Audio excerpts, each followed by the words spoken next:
बांधने के लिए मायके जाती है और वहाँ जाने के बाद दरवाजे से जो भाभी रहती है उसको लौटा देती है, राखी नहीं बांधने देती है। दोस्तों, आप ऐसा सोच सकते हैं कि किसी का भी भाई और बहन का प्यार छूट सकता है, लेकिन ये रिश्ता को भाभी यानी भाई का जो पत्नी होती है वो छुड़ा देती है। लेकिन यही भाई समझदार रहता है तो अपने बहन को छोड़ता नहीं है, लेकिन जो भाभी रहती है सोचती है कि बहन से न मिले, वार्तालाप ना करे। क्योंकि ये कहानी सच्ची घटना है दोस्तों, इंदौर का एक छोटे सा गांव का। जबकि एक व्यक्ति रहता था उस गांव में और उनका छोटे 1-4 साल का लड़का था और एक 2 साल का लड़की थी। उनका औरत का देहांत हो जाता है दोस्तों, और वो छोटे बचपन में बिना माँ के जैसे तैसे जीवन काटे, और बिना माँ का जीवन बिताना बहुत कठिन होता है दोस्तों। केवल ऐसा ही जीवन बीतता रहता है, जो माँ का प्यार रहता है वो बचपन में छिना गया। तो सोचता है, लड़के का नाम रहता है मनु और लड़की का जो बहन है उनका, लड़की का नाम रहता है सरिता। तो मनु था, बहुत मन से पढ़ाई करता था और काफी दिल लगा के पढ़ता था। तो काफी दिन बीतने के बाद उसका एक जॉब लगता है, सरकारी जॉब लगता है पोस्ट ऑफिस में, और अच्छी खासी सैलरी भी मिलता है उसको दोस्तों। तो जब भी उसका पिताजी सोचते थे कि अभी मेरा लड़का शादी करने लायक हो गया तो मैं इसका शादी कर देता हूँ, तो एक लड़की देख के उसको शादी ठीक हो जाता है, शादी भी हो जाता है और उसका पत्नी भी आ जाती है अपने ससुराल में। जब भी मनु घर पे रहता था तो उसका पत्नी अपने ससुर को और अपने ननद को बहुत इज्जत देती थी, एक काम तक नहीं करने देती थी, सब खाना पीना हर चीज सामने ला के देती थी। जैसे पति ड्यूटी पे चला जाता था तो दुर्व्यवहार करती थी अपने ननद से और ससुर से। जब ससुर सोचते थे कि मेरा लड़का रहता है तो अच्छे से व्यवहार करती है, और जैसे उसको जाने के बाद में ये हमसे दुर्व्यवहार करने लगती है। और ननद भी यही सोचती थी कि भैया रहते हैं कि हमको एक काम तक नहीं करने देती है, और भैया जैसे घर से बाहर निकलते हैं तो हमको नौकरानी समझ के काम पे लगा देती है और एक काम भी नहीं करती है। दोस्तों, ये कहानी दिल दहला देने वाली कहानी है,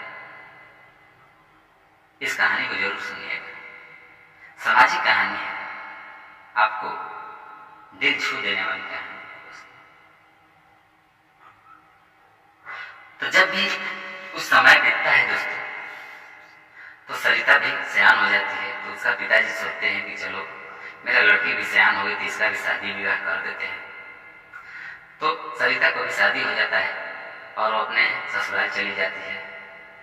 बाकी बचते हैं मनु और उसका पत्नी और उसका पिताजी, 3 लोग घर में रहते थे। और सरिता का शादी हुआ 2 साल बाद एक उनका लड़का बच्चा भी हुआ, और भाभी का यहाँ 3-4 साल से ज्यादा हो गया शादी हुए, एक बच्चा तक नहीं हुआ।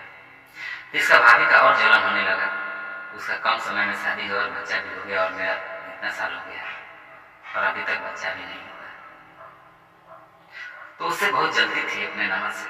ननद भी हालांकि अपने मायके जल्दी नहीं आती थी, क्योंकि माँ का सया रहता है तो भी लड़की आने के लिए तैयार होती है, लेकिन उनका माँ का तो सया ही नहीं है। और भाभी है, भाभी वो जानती है दुर्व्यवहार हमारे हमसे करती है, नफरत करती है। मैं भैया से बता नहीं सकती हूँ क्योंकि उनका रिश्तों में दरार हो जाएगा, क्योंकि ये बात वो समझती थी कि मैं भैया और भाभी को रिश्ता में दरार नहीं होने दूंगा, भले मैं सह लूँ। इसीलिए वो बताती नहीं थी, और इसी की वजह से वो अपने मायके जल्दी नहीं जाती थी। फिर भी जाती थी अपने पिताजी से मिलने के लिए, लेकिन 2 साल बीतने के बाद उसका पिताजी का देहांत हो गया दोस्तों। तो वो काफी टाइम नहीं गई, देहांत के बाद वो अपने मायके नहीं गई दोस्तों। 2-3 साल बाद भी एक राखी का त्योहार आता है, और वहां राखी से 2-3 दिन पहले सरिता फोन करती है अपने भाई को, बोलती है कि भैया मैं रक्षाबंधन के दिन आऊंगी, आप घर पे रहिएगा। तो मनु भी बोलता है कि ठीक है बाबा, तुम आओ, मैं घर पे इंतजार करूंगा। जैसे रक्षाबंधन का दिन आता है और सरिता अपने मायके पहुंचती है तो वहां से आवाज देती है दरवाजे से और बोलती है, भाभी दरवाजा खोलो, मैं आया। बोलती है, कौन? भाभी बोलती है, कौन? तो बोलती है, सरिता। बोलती है, कौन सरिता? कहाँ का सरिता?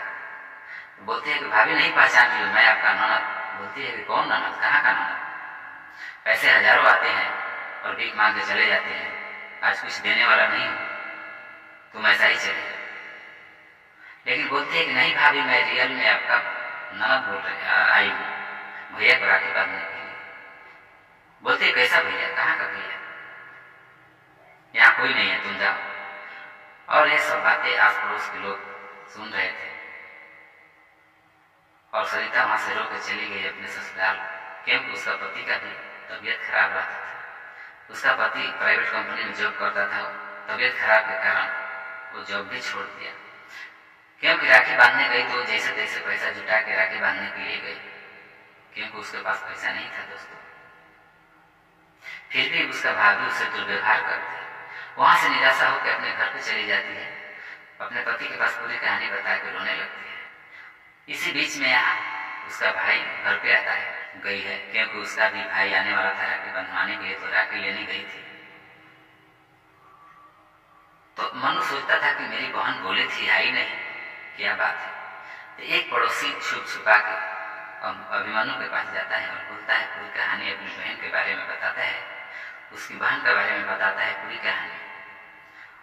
और ये कहानी सुनने पर विश्वास नहीं हुआ, लेकिन फिर भी ये कहानी जो बात बताई पड़ोसी, वो आग बबूला हो गया। ऐसे कैसे कर दे मेरे बहन के साथ में। उसी बीच उसका पत्नी मंजू नहीं थी और उसी बीच में उसका भाई आता है, यानी साला आता है, और वो भी दरवाजा बंद करके रखता है। बोलता है, जीजा दरवाजा खोलो। बोलता है, कौन जीजा? कौन? तो मैं आपका साला, मैं अपने बहन से राखी बंधवाने आया। बोलता है, कैसा बहन? कहाँ का बहन?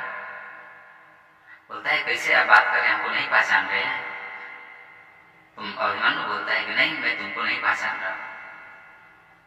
और वहां से वो चला जाता है। तो बीच में जाके अपने बहन को फोन करता है, बहन मैं आया हूँ, जीजा क्या हो गया है, हमको पहचानने से इनकार कर रहे हैं। वो भी ये बात सुन के आग बबूला हो जाती है और अपने पति के पास पहुंचती है। बोलती है, मेरा भाई आया था, तुम क्यों दरवाजे से भेज दिया? तो उन्होंने बोला, मेरा भी बहन आई थी, तुम दरवाजे से क्यों भेज दी? मैंने क्या कहा उसको? तुमने कहा मैं पहचान नहीं रही हूँ। मैं भी बोला तुमको पहचान नहीं रहा। तुम बोली ऐसे हजारों भीख मांगने आते हैं और चले जाते हैं। हमने बोला ऐसा हजारों आते हैं, भीख मांग के चले जाते हैं। मैंने क्या गलत बोला? तुम जैसा बोला ऐसा मैं भी बोला। अब इसी बीच में दोनों को दरार हो जाते हैं और उसी टाइम पे अभिमन्यु अपने बहन के पास जाता है तो देखता है कि जो उसका पति है, यानी इसका जीजा, उसको गले पकड़ के रो रही थी और देखता है कि उसका बहुत तबीयत खराब है।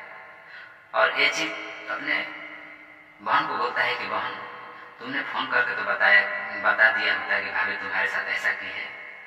तो बहन बोलती है, भैया मैं क्या करूँ, आप दोनों के बीच में रिश्तों में दरार पैदा करने के लिए नहीं फोन किया, इसीलिए कि आप लोगों को रिश्तों में दरार हो जाएगा। तो भाई बोलता है कि जब वो नहीं समझती है तो इसमें दरार होने वाली कौन सी बात है, मैं इसको छोड़ दिया तुम्हारे पास है, तुम तुम्हारे पास से ही ड्यूटी करेंगे और रहेंगे। तो बोलती है कि नहीं भैया, आप भाभी को संभालिए। फिर भी समझाती है, हम तो जैसे तैसे सह लेंगे।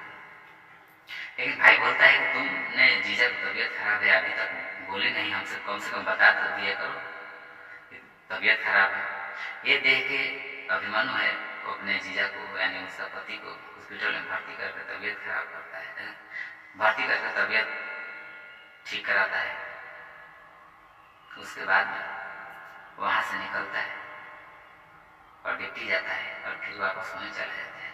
कुछ समय बीतता है दोस्तों, क्योंकि अंजू इधर उसका पत्नी थी, उसको घर चलाने के लिए बहुत भारी गिर रहा था, क्योंकि कुछ भी खर्चा नहीं देता था। उसके घर वाले भी जो ससुराल वाले थे वो लड़की के पास आए, उसको समझाए कि तुमने ऐसा क्यों किया। तो वहां से उसका पत्नी जाती है अपने ननद के पास और उसको पैर पकड़ के रोती है, बोलती है कि हमसे बहुत बड़ी गलती हो गई, आगे चल के ऐसा नहीं होगा। और पति को भी पकड़ कर पैर रोने लगे। तो माफ नहीं कर रहा था मानो, लेकिन उसकी बहन बोली कि भैया आप माफ कर दो, भाभी के साथ रहो। तो अपने बहन का बात मान के और भाभी को वहां लेके चला जाता है अपने घर पे और साथ में रहने लगता है। दोस्तों, अगर आप लोगों को भी ऐसा लगता है कि मेरी वाइफ या भाभी है हमारे से दुर्व्यवहार कर रही है, तो थोड़ा समझाइए, उसको बोलिए हम अपने हैं, छूटने वाले नहीं हैं, आप क्यों रिश्तों में दरार कर रही हैं, समझाए। दोस्तों, ये वीडियो बनाने का मेरा मकसद ये नहीं था कि आप लोगों को दिल पर ठेस पहुंचाना, मेरा मकसद है कि आप लोगों को जागरूक करना।